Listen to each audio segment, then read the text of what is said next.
열왕기상 18장 5절에서 15절까지 읽겠습니다.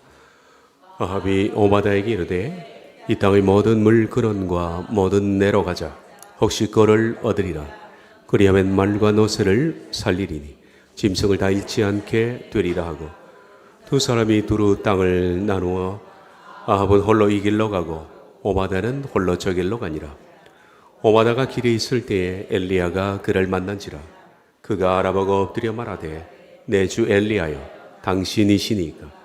그가 그에게 대답하되 그러하다. 가서 내 주에게 말하기를 엘리야가 여기 있다라.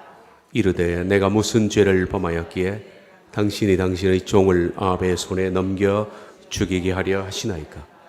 당신의 하나님 여호와께서 살아계심을 두고 맹세하노니 내 주께서 사람을 보내어 당신을 찾지 아니한 족속이나 나라가 없었는데 그들이 말하기를 엘리야가 없다 하면 그 나라와 그 족속으로 당신을 보지 못하였다는 맹세를 하게 하였거늘, 이제 당신의 말씀이 가서 네 주에게 말하기를 엘리야가 여기 있다 하라 하시나. 내가 당신을 떠나간 후에 여호와의 영이 내가 알지 못하는 곳으로 당신을 이끌어 가시리니 내가 가서 아합에게 말하였다가 그가 당신을 찾지 못하면 내가 죽임을 당하리이다.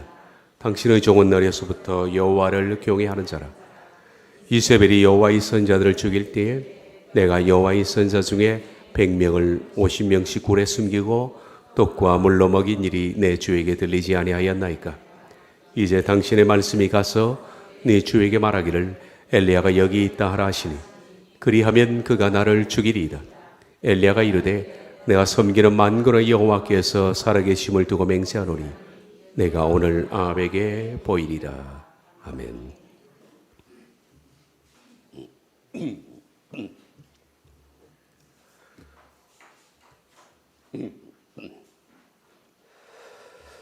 미치엘 봄이 쓴 책입니다. 천국에서 만난 5사람.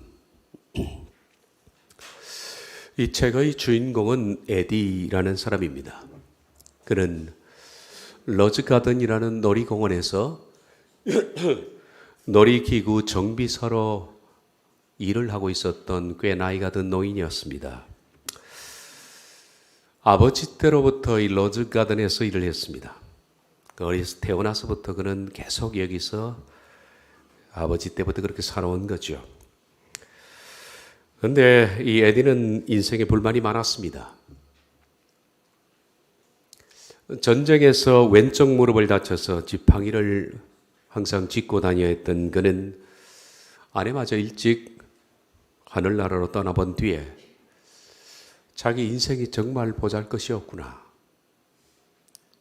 그런 생각을 하고 살았습니다. 왜 이렇게 나는 보잘것이 없나. 원래 마음이 상한 사람들은 누구 탓을 합니다. 에디 역시 자신의 인생이 이처럼 보잘것없이 꼬인 것은 아버지 탓이라고 생각합니다. 이 더럽고 그리고 지루한 정비 일을 어렸을 때부터 맡긴 아버지 탓, 그래서 평생 아버지를 원망하는 마음을 가지고 살았습니다. 그러다가 어느 날 에디가 교통사고를 당해서 불의의 사고로 그만 죽게 됩니다. 놀이동산에 갑자기 놀이기구 하나가 고장이 났는데 정비사들이 수리하는 중에 위에서 놀이기구 하나가 떨어졌습니다. 그 밑에 소녀 하나가 있었는데 애들은 순간적으로 그 아이를 구하기 위해서 뛰어 들어갔다가 아이는 구하고 에디는 놀이기구에 맞아 즉사하게 된 겁니다. 죽은 뒤에 에디는 천국에 갔습니다. 거기서 5사람을 만나게 되는 얘기입니다. 5사람 얘기 다 할 수는 없고요.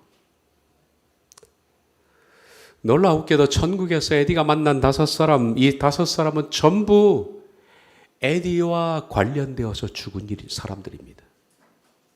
물론 에디는 자기가 살아있는 동안에는 이 사람들이 자기 때문에 죽었다는 사실을 전혀 몰랐던 사람입니다. 그런데 천국 가서 보니까 자기 때문에 죽은 사람들입니다.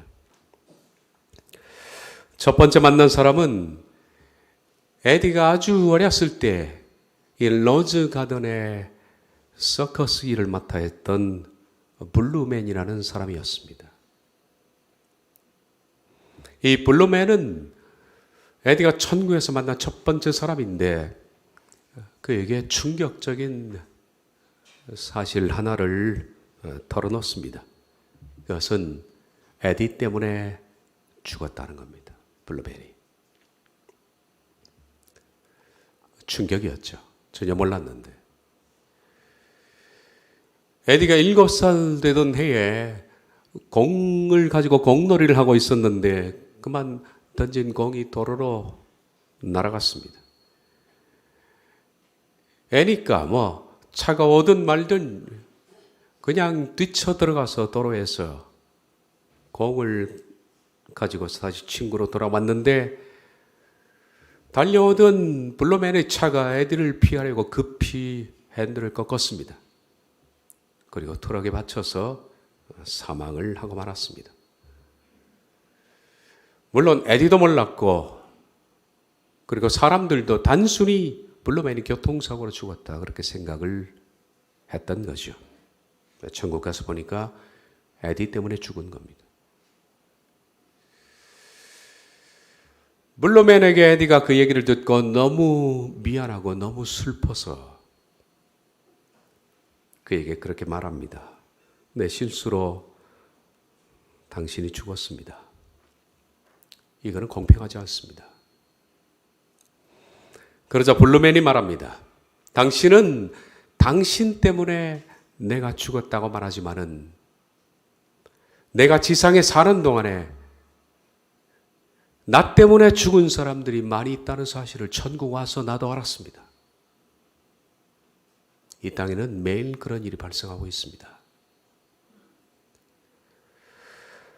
바람과 산들바람을 서로 분리할 수 없는 것처럼 한 사람의 인생을 다른 사람의 인생과 분리해서 떼놓고 생각할 수가 없는 겁니다. 블루맨의 말합니다. 이 책, 천국에서 만난 5사람이라는 이 책이 말하는 모든 것은 우리는 다른 사람의 인생과 내가 알지 못하지만 깊이 연관이 되어 있다는 얘기입니다.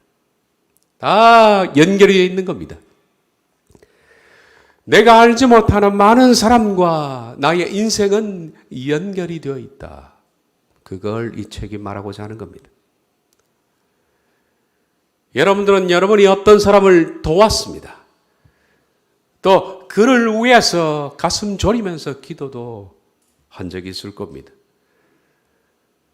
또 그 사람 때문에 많은 고통을 껴안기도 했습니다. 그러나 많은 사람들이 여러분의 그 마음들을 모릅니다. 마찬가지로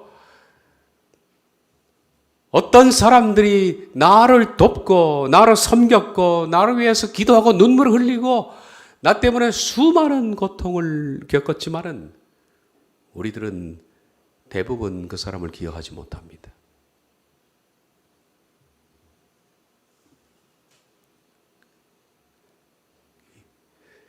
인생은 다 그렇게 직간접적으로 연결이 되어 있다는 겁니다.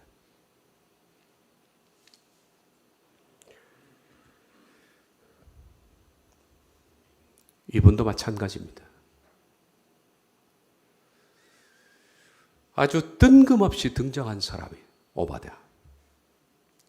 엘리야 입장에서 보면 뜬금없이 등장한 사람, 바로 그 사람입니다. 이 사람이 나올 수 있는 장면이 아닙니다. 앞서 에디를 구하고 블루맨이 죽은 것처럼, 그렇지만 에디가 몰랐던 것처럼 엘리야는 갑자기 뜬금없이 등장한 오바댜가 자신과 무슨 관련이 있는지 몰랐을 겁니다. 과연 우리들은 이 엘리야와 오바댜가 무슨 관계가 있는지 좀 신비로운 관계를 이 시간에 생각해 볼 겁니다. 3년 반 전에 하나님은 엘리야에게 아합에게 가서 가뭄을 선포하라 하셨습니다. 엘리야는 아합에게 가서 가뭄을 선포했습니다. 그것이 엘리야의 첫 번째 사역이었습니다. 그 후에 엘리야는 자신도 이해하지 못하는 그런 명령을 하나님께 받습니다. 숨으라는 얘기입니다. 일을 시켜놓고 숨으라는 겁니다. 그래서 그릿 평유계곡에 가서 엘리야는 얼마를 지냈는지 숨었습니다. 아무도 없는 그 장소, 정막강산이에요.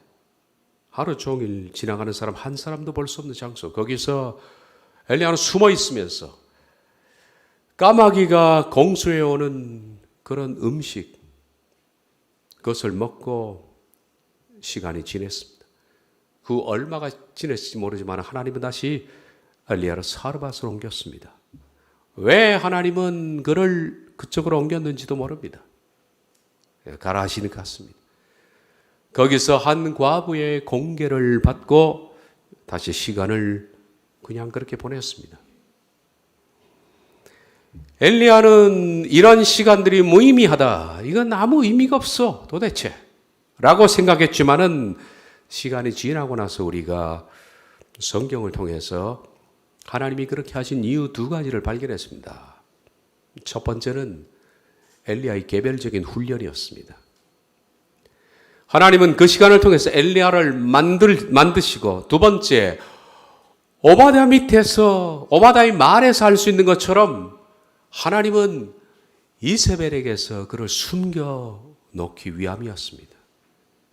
그 자리에 있었으면 엘리야가 죽었겠죠. 그래서 하나님은 그를 숨겨 놓으시려고 했습니다. 이 얘기는 나중에 오바댜가 합니다. 18장 7절을 보면 내 주께서 사람을 보내어 당신을 찾지 아니한 족속이나 나라가 없었는데 그들이 말하기를 엘리야가 없다 하면 그 나라와 그 족속으로 당신을 보지 못하였다는 맹세를 하게 하였거늘. 내 주는 여기서 아합입니다. 아합이 샅샅이 뒤졌다는 겁니다. 북이스라엘 모든 골짜기, 모든 고을마다 뒤지지 않은 곳이 없습니다. 그래서 거기서 그 동네 사람을 만나면 엘리야를 못 봤다 그러면 맹세를 시켰다는 겁니다. 네가 맹세할 수 있지? 맹세해. 정말 못 봤습니다. 오케이. 그리고 떠났다. 그 이유는 나중에 혹시 그 동네 사람들이 숨겨놨을 때 몰살시키겠다는 얘기입니다. 그 정도로 무섭게 뒤졌습니다. 북이스라엘 전역에 엘리야가 숨을 곳은 없었습니다. 그리 시냇가, 그것은 아무도 생각하지 못하는 장소였기 때문에 하나님은 거기 숨겨둔 거죠. 그리고 사람이 아니라 까마귀를 통해서 음식을 공급한 겁니다. 이제 아합이 점점 이스라엘을 완전히 수색해 가는 가운데 어쩌면 그릿도 발각될 수 있는 그런 위험성이 있었길래 하나님은 그릿에서 사르밧으로 옮긴 겁니다.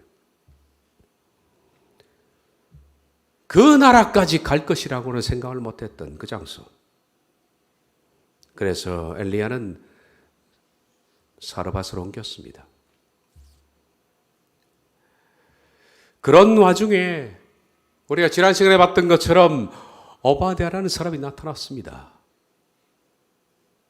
그는 궁중을 맡은 사람이었는데 선지자 100명을 숨겼습니다. 그러다가 3년 반이 지난 어느 날 하나님은 다시 엘리야에게 말씀을 합니다. 이제 아합에게 가라. 그리고 다시 내가 비를 내릴 것이라고 그에게 말해라. 그래서 엘리야는 하나님의 명령을 듣고 아합을 만나기 위해서 지금 가는 겁니다.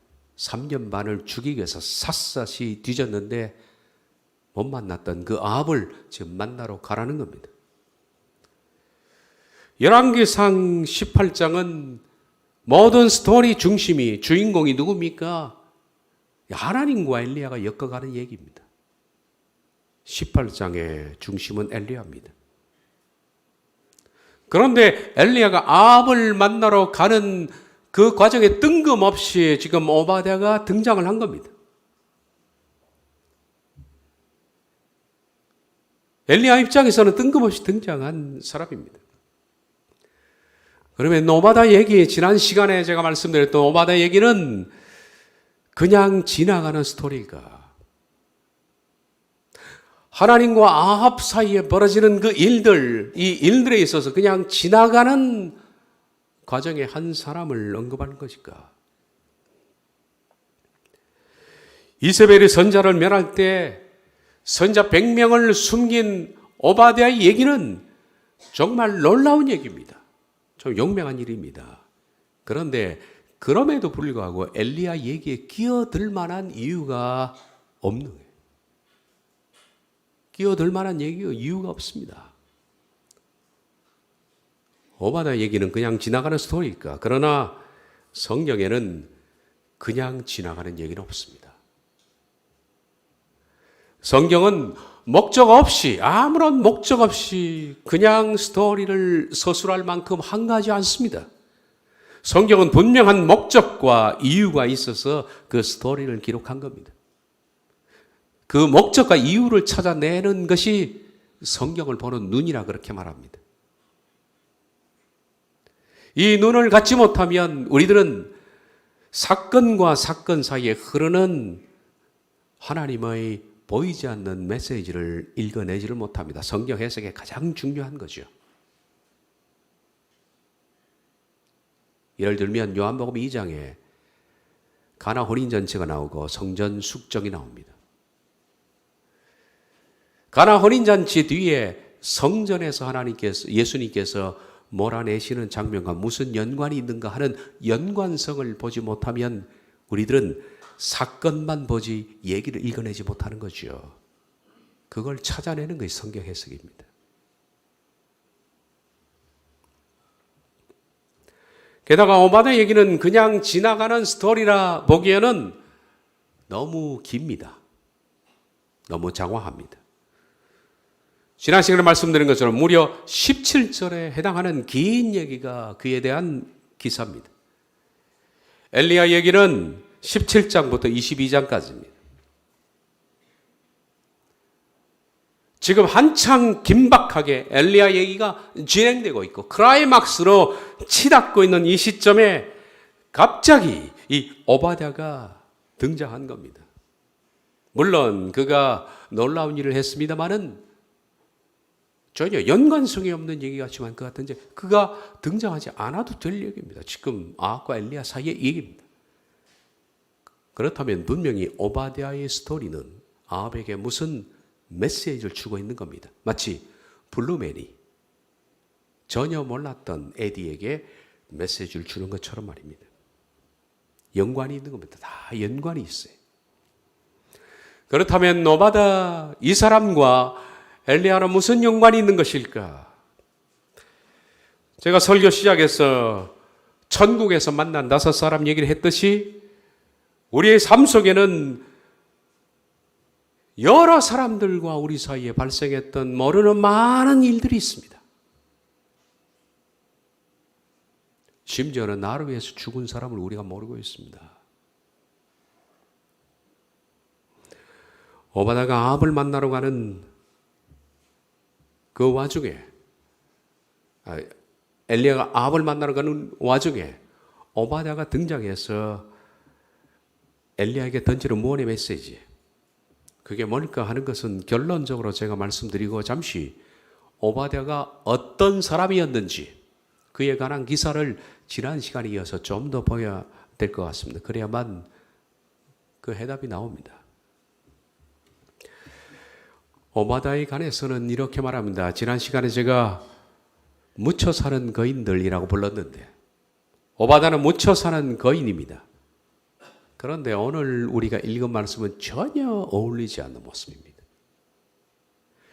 도대체 지난 시간에 봤던 오바댜와 오늘 만나게 될 오바댜는 같은 사람이라고 여겨지기에는 너무 거리가 큽니다.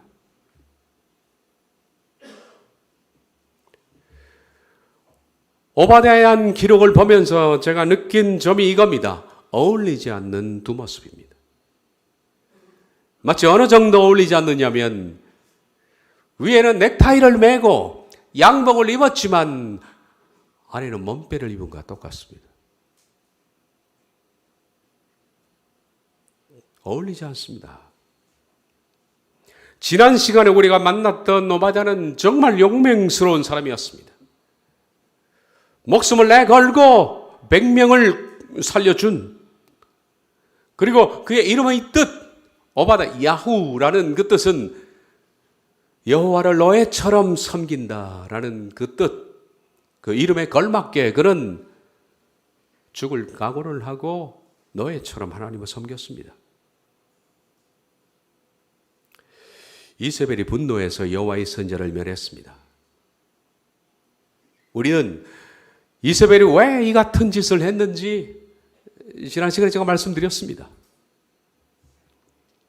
엘리야의 가뭄 선포 이후에 이스라엘 전역에 극심한 가뭄이 시작되자 이세벨은 아까 아합의 그 글처럼 온 동리를 샅샅이 뒤졌습니다. 아주.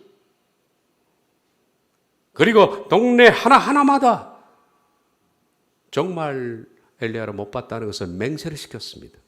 죽이겠다는 얘기입니다. 거짓말하면.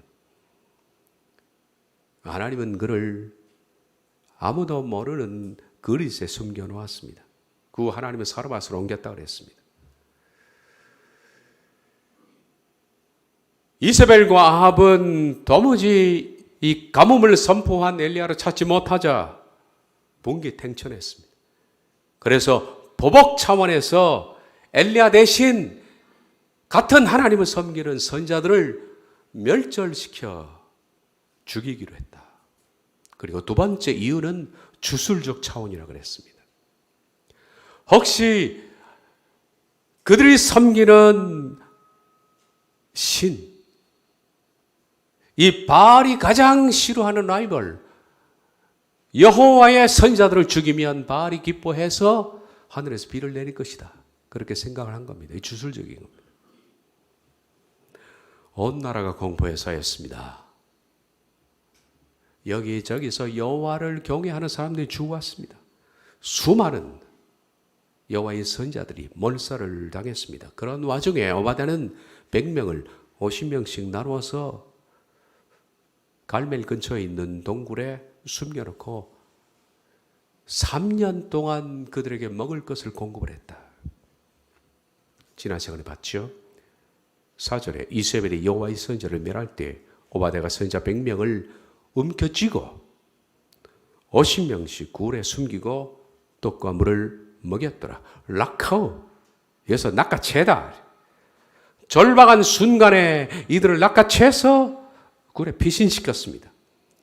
지난 시간에 봤던 오바댜는 너무 용맹하고 두려움 없는 모습이었습니다. 여기까지가 상의에 넥타이를 매고 양복을 입은 그의 모습이었습니다. 그런데 오늘 만나게 될 오바댜는 몸빼 하의를 입은 겁니다. 너무나 기막힌 반전의 모습을 우리가 만나게 됩니다. 가뭄이 계속되자 아합은 오바댜, 이 측근이죠. 자신의 모든 것을 믿을 수 있는 최측근인 오바댜 한 사람을 데리고 엘리야가 직접 물 찾기에 나섰습니다. 이대로 가다가는 궁중에 있는 말들도 다 굶어 죽게 생겼으니까. 그래서 둘이서 물 근원을 찾으러 다니는 모습이 나옵니다. 5절 6절에 아합이 오바댜에게 이르되 이 땅의 모든 물 근원과 모든 내로 가자. 혹시 꼴을 얻으리라. 그리하면 말과 노새를 살리리니 짐승을 다 잃지 않게 되리라 하고 두 사람이 두루 다닐 땅을 나누어 아합은 홀로 이 길로 가고 오바댜는 홀로 저 길로 가느니라. 여러분은 오늘 이 말씀을 읽으면서 오바댜의 모습이 어떻게 보입니까? 저는 서글플 정도로 구차하게 보입니다. 왜 오바댜의 모습이 구차하게 보이느냐? 그것은 뒤에 오바댜의 한 말들을 미루어 봐서 그런 건데 정말 구차하게 보입니다. 밑에서 그저 물 근원이나 찾으러 다니는 오바다의 모습이 구차하게 보입니다. 지금 이세벨이 없습니다. 오바다는 아합과 단 둘이만 지금 있는 겁니다. 그러니 오바다는 어떤 기회를 맞은 겁니다. 아합이 휘둘린 것은 그의 아내 이세벨 때문에 그런 겁니다. 아합은 원래 그의 마음속에 여호와를 두려워하는 마음이 있었습니다. 아내 이세벨이 워낙 지독한 바알 전도사니까 아내 휘둘린 겁니다. 근데 이세벨이 없습니다. 둘이 있는 겁니다. 오바다가 정말 여호와를 경외하는 최측근이었다면 이 기회가 아합을 여호와 신앙으로 일깨울 수 있는 절호의 찬스입니다. 차라리 엘리야처럼 오바다가 단판 승부를 벌이든지 아니면 죽더라도 아합에게 직언을 하든지. 지금 그런 찬스 아닙니까? 직언하는 게.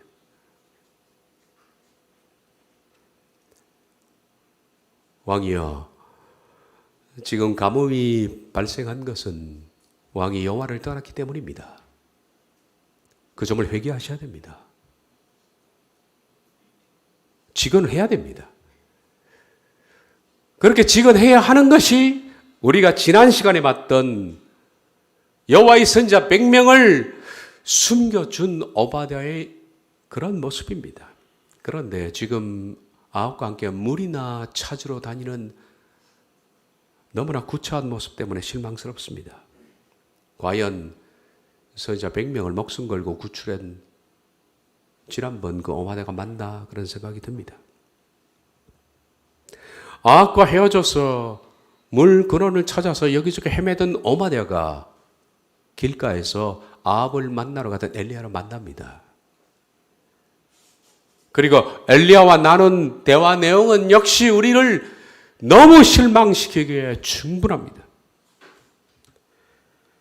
8절, 7절, 8절 오바댜가 길에 있을 때에 엘리야가 그를 만난지라. 그가 알아보고 엎드려 말하되 내 주 엘리야여 당신이시니까. 그가 그에게 대답하여 이르되 그러하다. 가서 네 주에게 말하기를 엘리야가 여기 있다 하라. 3년 반 전에 왕궁에 들어와서 가뭄을 선포했던 그 선지자 얼굴을 오바댜는 기억하고 있는 거죠. 그리고 때문에 그를 알아차립니다. 엘리야는 말합니다. 아합에게 가서 내가 여기 있다고 말해라. 앞에서의 엘리야의 용맹함으로 우리가 미뤄볼 때 엘리야가 여러분 다음에 어떤 말, 이 8절인데 9절쯤 되면 어떤 말을 해야 맞을 것 같다고 생각합니까? 지난번 100명을 구출할 정도의 용맹스러운 오바댜였다면 엘리야 이 말에 네 주에게 가서 내가 여기 있다 말해라 하고 했다면 다음에 나올 구절은 이 정도 되어야 합니다. 당연히 제가 그렇게 하겠습니다. 혹시 제가 더 뭐 할 게 없을까요? 뭐든지 시키십시오. 그런데 다음 그가 했던 말을 보십시오. 내가 무슨 죄를 범하였기에 당신이 당신의 종을 아합의 손에 넘겨 죽이게 하려 하시나이까? 이게 전에 그 사람 맞나요? 이게 선지자 100명을 목숨 걸고 구출한 오바댜 야후 그 사람 맞냐 이 말입니다. 눈을 부비고 보면서 혹시 이게 다른 뜻이겠지. 다른 뜻으로 이런 말을 한 거야. 도저히 그 사람이 할 말은 아니야. 그렇게 생각하고 도대체 이 사람이 아합의 손에 죽는 걸 이렇게 벌벌 떨게 할 수 있을까? 떨 수 있을까? 딴 뜻이겠지. 그런 생각을 갖고 그 다음 말씀을 보니까 역시나 그렇습니다. 당신의 하나님 여호와께 살아계심을 두고 맹세하노니 내 주께서 사람을 보내어 당신을 찾지 아니한 족속이나 나라가 없었는데 그들이 말하기를 엘리야가 없다 하면 그 나라와 그 족속으로 당신을 보지 못하였다는 맹세를 하게 하였거늘 당신을 샅샅이 뒤졌다. 그리고 혹시 당신을 숨겨둔 그런 동리가 있으면 멸절하려고 마음을 먹었다는 거예요. 그렇게 아합이 지금 당신을 죽이려고 격동해 있는 상태인데 이제 당신의 말씀이 가서 내 주에게 말하기를 엘리야가 여기 있다라. 나보고 당신을 발견했다고 가서 말을 합니까? 제가 그 말을 아합에게 했다고 칩시다. 여기 엘리야가 있다. 그런데 내가 당신을 떠난 후에 여호와의 영이 내가 알지 못하는 곳으로 당신을 이끌어가시리니 당신이 갑자기 사라진다면 어떡합니까? 여기 있다고 그랬는데 3년 반 전에도 그러지 않았습니까? 당신이 가뭄을 선포한 뒤에 갑자기 사라졌습니다. 호련히. 우리는 당신이 어디가 있는지 이 이스라엘 전역을 뒤졌지만 도무지 발견할 수 없었습니다. 여호와의 영이 당신을 끌고 간 것 같습니다.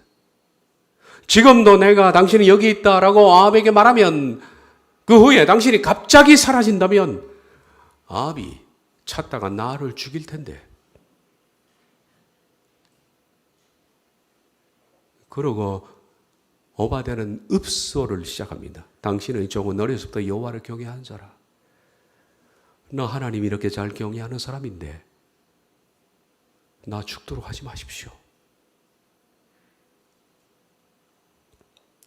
이어지는 말씀을 보고 13절 14절 이세벨이 여호와의 선지를 죽일 때에 내가 여호와의 선지자 중에 100명을 50명씩 굴에 숨기고 떡과 물로 먹인 일이 내 주에게 들리지 아니하이나이까.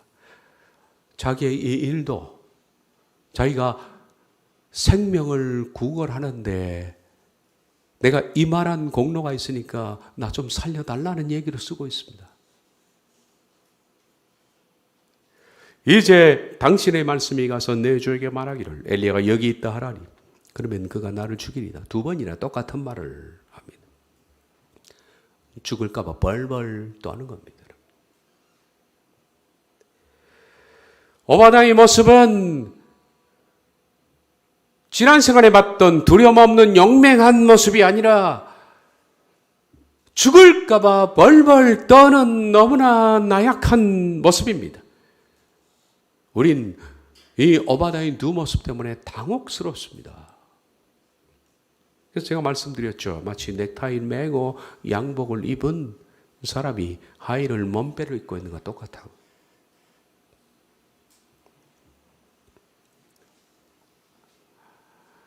이런 사람이 왜 갑자기 엘리야에게 등장했느냐 하는 겁니다.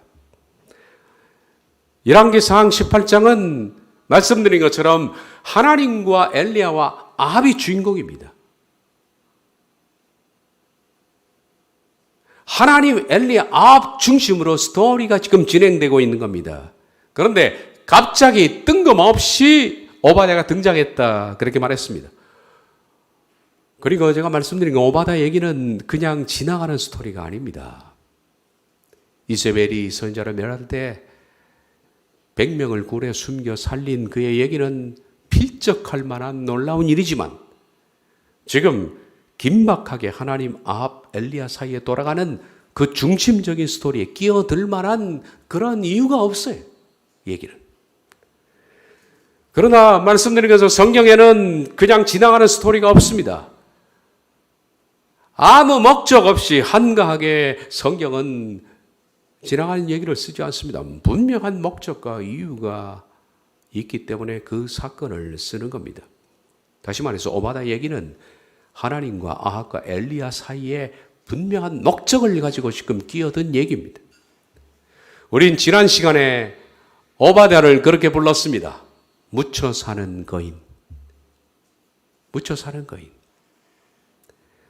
적어도 지난 시간까지는 선지자 100명을 빼돌린 오바댜는 그런 별명을 붙여줘도 전혀 무색하지 않는 잘 어울리는 별명이라고 생각합니다. 그런데 오늘 본 오바댜는 전혀 아닙니다. 다시 말해서 그는 강인한 신앙을 가지고 있다고 생각했는데 그의 내면을 파헤쳐 보니까 그는 너무나 두려워하고 있습니다. 너무나 벌벌 떨고 있습니다. 이것이 묻혀 사는 거인 오바다 속에 있는 오바다의 약점입니다. 오바다는 보통 사람들보다 특히 겁이 많은 사람이었습니다. 벌벌 떨고 그리고 아주 나약한 성품이었습니다. 여러분들은 이 오바다의 두 모습을 보면서 어떤 생각이 듭니까? 혹시 그를 질타하거나 그를 비난하고 싶은 마음이 있다면 그러지 말아야 합니다. 저는 반대로 생각합니다. 오히려 이 점 때문에 오바다는 더욱 칭찬을 받아야 한다라고 생각합니다. 왜냐하면 오바다는 원래 태생적으로 두려움이 많은 사람. 저는 오바다의 모습이 어떤 모습일지 대충 그려줍니다. 이건 뭐 그냥 상상으로 그려진 거니까. 그런 굉장히 여성스러운, 몸도 남자지만은 갸날프고 여성스럽고 그리고 아주 섬세한, 내적으로 굉장히 떠는 그런 성품의 소유자로 생각이 듭니다. 그는 보통 사람보다 두려움이 많았습니다. 그리고 아주 나약한 성품이었습니다. 그래서 이런 사람이 엄청난 일, 이세벨이 모든 선지자를 멸할 때 100명을 빼돌린 일은 보통 사람들보다 더 가슴 떨리는 일이었을 겁니다. 그는 사시나무 떨듯이 떨면서 그 100명을 구출했어요. 보통 사람이 가질 수 있는 용기보다 그런 몇 배 이상의 용기를 가져야만 이 일을 할 수 있는 그런 온 다리와 온 몸이 사시나무 떨듯이 떨면서 선지자를 숨겼을 겁니다. 그것이 단 한 번의 사건으로 끝난 게 아닙니다. 이세벨의 학정은 무섭게 계속되었고 이 100명을 굴 속에 50명씩 숨겨두면서 이세벨이 엘리야를 찾고 선지자를 멸절하는 그 시간 동안에 계속적으로 떡과 물까지 그들에게 공급을 해야 되니 3년 동안에 오바다가 얼마나 떨었을까 여러분. 그 나약한 성품 가지고 원래 대찬 성품이라면 덜하겠죠. 그 다리가 후들거리면서 매일같이 덜덜 떨면서 3년 동안 그 일을 했으니 이 오바다가 얼마나 대단히 감당하기 힘든 일을 했을까요? 성경에 나오는 숨어 사는 거인들, 이들은 약점이 없는 사람들이 아닙니다. 한결같이 약점이 많은 사람임에도 불구하고 약점 때문에 사로잡히지 않고 오히려 그 약점을 뛰어넘어서 약점은 있지만은 그럼에도 불구하고 위대한 일을 해낸 사람들이 묻혀 사는 거인들이지 다 한결같이 슈퍼맨이 아니라는 겁니다. 그러면 이 오바댜가 아합을 만나러 가는 엘리야에게 지금 어떤 무언의 메시지를 주고 있을까요? 오바댜 자체가 엘리야에게 주는 메시지가 있습니다. 앞서 제가 말씀드린 것처럼 브로맨과 에디의 관계처럼 이 오바댜는 엘리야에게 어떤 메시지를 줄까? 그것은 속으로 그렇게 나약하고 벌벌 떠는 한눈에 보기에도 그냥 에릿에릿한 남자, 그냥 두려워서 벌벌 떠는 남자, 저런 남자가 도대체 저런 큰일을 할 수 있을까 상상이 되지 않는 그런 아주 약한 남자. 그런 오바댜를 통해서 엘리야는 지금 충격을 받는 겁니다. 무슨 충격을 받냐면 하나님께서 엘리야에게 그렇게 말씀하는 것 같습니다. 너하고 똑같아. 사실 엘리야가 벌벌 떨고 있거든요. 지금 아합을 만나러 가면서. 여러분들이 상상이 되지 않겠지만 엘리야의 성품은 오바댜와 정말 닮았습니다. 흡사합니다. 우리들은 엘리야 그러면 굉장히 담대하고 용맹하고 성경에서 가장 많은 기적을 행했기 때문에 두려움 없는 대찬 성품이라고 생각하지만은 엘리야는 오바댜와 너무 닮았습니다. 너무 약하고 두려워 떠는, 벌벌 떠는 모습, 그게 진짜 엘리야의 모습입니다. 그래서 우리가 아직 그 말씀까지는 안 봤습니다만 갈멜산 싸움 이후에 그렇게 용맹스럽게 보였던 엘리야가 이세벨이 한마디에 툭 던지자 그냥 벌벌 떠는 그의 본바탕이 성경에 기록되어 있지 않습니까? 아합이 엘리야가 행한 일과 그가 어떻게 모든 선지자를 칼로 죽였는지를 이세벨에게 말하니, 이세벨이 사신을 엘리야에게 보내 이르되 내가 내일 이맘때에는 반드시 네 생명을 저 사람들 중 한 사람의 생명과 같게 하리라. 그렇지 아니하면 신들이 내게 벌이에 벌을 내림이 마땅하니라 한지라. 이 형편을 보고 일어나 자기 생명을 위해 도마하여, 오바댜 똑같잖아요. 자기 생명을 위해 도마, 그 강인한, 그 겁없는 엘리야가 도대체 19장에 이 엘리야가 맞나 싶죠. 엘리야 18장 갈멜산에서 엘리야는 넥타이를 메고 양복을 입은 상이었다면 19장은 그도 똑같이 오바댜처럼 몸빼를 입고 있습니다. 벌벌 떨면서 형편을 보고 일어나 자기의 생명을 위해 도마하여 유다에 속한 브엘사바에 이르러 자기의 서원을 그곳에 머물게 하고 자기 자신은 광야로 들어가 하루 길쯤 가서 한 노뎀나무 아래에 앉아서 자기가 죽기를 원하여 이르되 여호와여 넉넉하오니 지금 내 생명을 거두시옵소서. 나는 내 조상들보다 낫지 못하나이다. 자기 목숨 때문에 벌벌 떨었던 오바댜 똑같습니다. 지금 패턴이 오바댜의 패턴과 엘리야가 패턴이 똑같은 겁니다. 그렇습니다. 강인하게 보이는 엘리야 속에 아주 연약한 모습이 지금 있는데 그게 오바댜와 똑같은 겁니다. 오바댜는 엘리야의 모습입니다. 성경에는 기록되어 있지 않지만은 엘리야는 아합을 만나러 가면서 하나님께서 그에게 말씀했죠. 이제 너는 가라. 그리고 아합에게 말하라. 아합이 엘리야를 자야 죽이려고 샅샅이 뒤졌던 그 아합을 만나러 가라 했을 때 엘리야는 명령에는 순응하지만은 그 속은 벌벌벌 떨었다는 거예요. 다리는 후들거리고. 죽으면 어떡해? 죽으면 어떡해? 그게 그 속 사람의 생각입니다. 그런 엘리야가 아합을 만나러 갈 때 하나님은 오바댜를 긴급 투입했습니다. 그리고 말씀합니다. 봐라, 너처럼 나약하고 두려워 떠는 이 사람도 목숨을 걸고 100명을 구원하지 않았느냐? 그러니 너도 두려움 없이 갈멜로 올라가라. 그렇게 말씀하시는 것과 같은 겁니다. 우리들은 다 약점이 있는 사람들입니다. 그러나 약점에도 불구하고 해야 할 일은 해야 하는 거예요. 신앙세계에서는.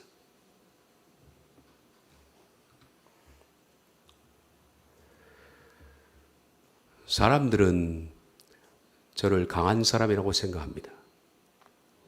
교인들이 생각하기에는 강대상에서 큰 소리 치고 설교하니까 저 사람은 설교한 대로 산다 그렇게 생각하지만은 실은 그러지 않습니다. 보기에는 강하고 상처를 줘도 끄떡하지도 않고 시험을 당해도 용감하고 뭐 그런 것 같죠? 저도 대단히 약한 사람입니다.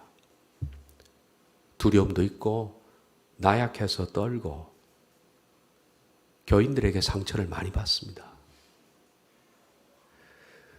그럼에도 불구하고 저는 내 인생의 갈멜로 올라가야 합니다. 나약함에도 불구하고. 내 속사람은 약하지만 그럼에도 불구하고 내가 엘리야처럼 내 인생의 정상인 갈멜로 올라야 한다는 것은 변함이 없습니다. 하나님의 영광을 위해서 내 인생에 한번 깃발을 꼽아야 되지 않겠느냐 하는 겁니다. 제대로 살아봐야 된다는 겁니다. 야곱은 평생 비틀거리며 살았습니다. 그래서 마지막 죽을 때는 그가 지팡이 머리에 의지해서 죽었다 그렇게 말합니다. 죽을 때 멋있게 죽은 사람입니다. 기운이 지내서 쓰러지지 않고 마지막 힘을 짜내서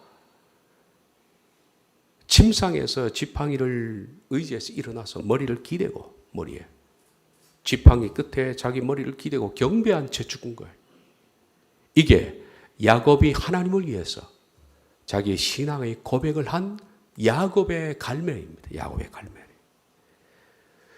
요셉은 그렇게 말합니다. 내가 죽은 뒤에 너희들은 다시 가나안 땅으로 올라갈 텐데 내 해골을 메고 올라가라.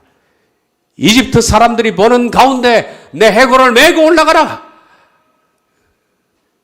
나에게는 가나안이라는 꿈이 있다. 그걸 보여주라는 겁니다. 죽어서도 퍼레이드를 하겠다는 거죠. 우리가 구속의 은혜를 깨닫고 십자가의 은혜로 열어진 구원의 길을 걷게 된 그 감사. 평생 살면서 여러분 인생에 딱 한 번 갈멜 정상에 올라서 퍼레이드를 하고 죽어야 됩니다. 퍼레이드를. 그것이 구속의 은혜에 대한 보답입니다.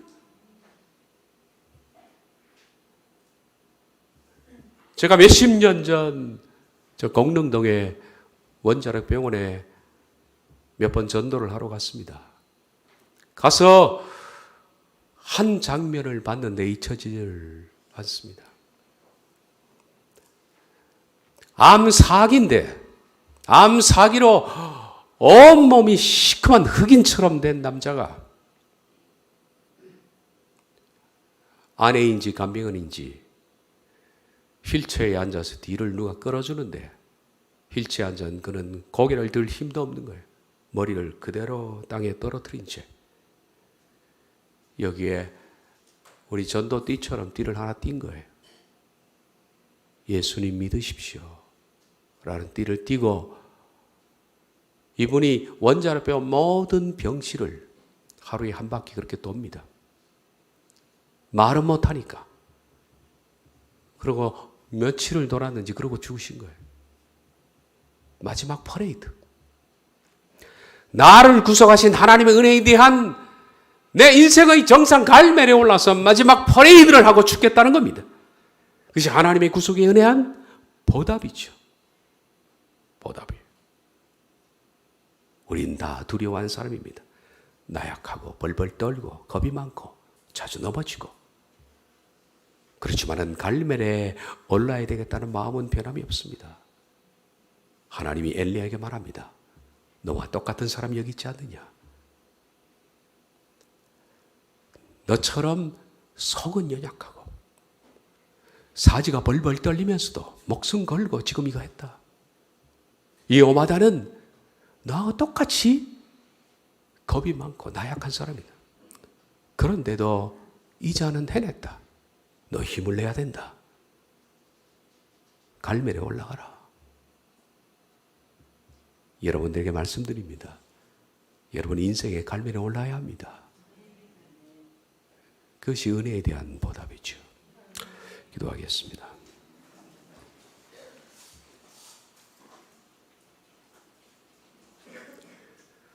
말할 수 없는 은혜로 저희들을 구속해 주셨습니다.